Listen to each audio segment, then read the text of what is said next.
Welcome to Kwento Kids! Sumabay sa aming pagsalaysay ng mga kwentong puno ng saysay. Kwento Kids is presenting with permission from Adarna House and the creators of this book. Author Victoria Anunuevo and illustrator Cora Dandan Albano. Ang tikbalang kong kabilugan ng buwan.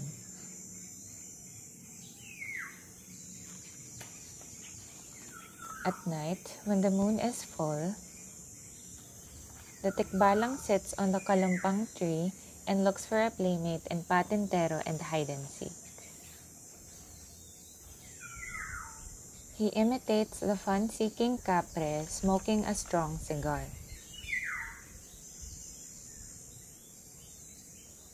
Until he coughs, gets dizzy, and smoke comes out of his head. Sad because he has no playmates, he sits on the mound of the crabby Nuno. Until his back end overheats from sitting down too long. He imitates the long tongue of the aswang as it steals the baby liver. Until his tongue is cut off by a knife. He plays with the child of the deceiving tiyanak. Until his neck is bitten. So he sadly skips among the clouds and the stars, playing luksong tinik all by himself.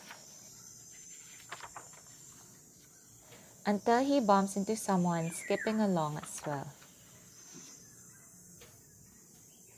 At night when the moon is full, the tikbalang happily plays with another tikbalang beside the kalumpang tree.